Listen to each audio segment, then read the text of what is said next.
Virgil van Dijk. Virgil van Dijk doesn't need to drop off because the attacking play for Manchester United's there, so he doesn't need to drop off. If he drops off, the United player gets the ball between the lines and runs at him.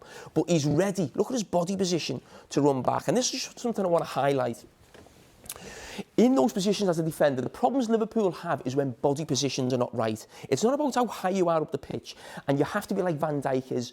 Don't drop deep, bent, ready to go. And that might be to actually jump to the ball between the lines, or when that's about to be kicked, then go back. Liverpool don't need to drop off 5 yards because someone has time on the ball. They need to assess the situation, and body positions are everything when you're playing a high line. But this is at 2-0 against Manchester United, so we've highlighted Van Dijk's perfect. What I just want to look at is keep an eye on the far side, Joel Matip and Trent Alexander-Arnold.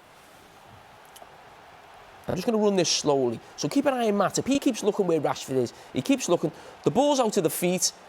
And as he's about to play that ball, look at Trent, look at Joel Matip, and look at Marcus Rashford. The difference with Rashford, he is ready to go. He's just getting played on side by Trent. It's small margins, but body positions are everything when you're looking to play like that. That could have got Manchester United back into the game at 2-1. And that is some of the problems that you have. Now, again, away at Crystal Palace, the ball gets played, it's over the top. Now, Andy Robertson has been done with a run on the far side. But look at the body position of Virgil van Dijk. He's not yet tamed. He's not ready to go back. If Virgil van Dijk was side on as he was in the clip against Manchester United, where this ball eventually lands, he'd have got there. He would have got there if he was ready to go back and he just dropped off a yard. With his pace, he'd have cut that out. But now we get to the next point. Liverpool have the best goalkeeper in the world at dealing with these situations. This is a great effort by Elise. He pulls off a great save. We know he's a great goalkeeper in those positions. This is another one. That was at 2-1, so it was a vital save away at Crystal Palace. This is at 0-0. At home to Watford. Now again, just a little thing that you talk about, sort of a high line. This is one thing that I still don't quite get. If I'm Joel Matip in that position and I'm 5 yards ahead of the Watford attacker, I wouldn't hold the line. I'd just retreat a little bit and try and take the sting out of the attack. But listen, it works for them. But this one, it doesn't.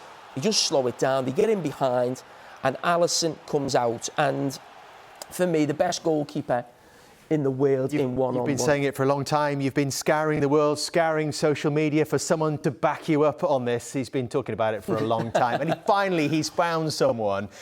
This is John Harrison, who is a Cambridge astronomy PhD, and he also happens to be an expert. They're the type of circles I mix in, you see. Yeah, whatever. Also happens to be an expert in goalkeeping analytics, and he agrees with you, Jamie. Well, he does. Well, John, thank you. I don't just use Sky or Opta. I use anybody in the world who will prove me right. So listen, thanks, John boy.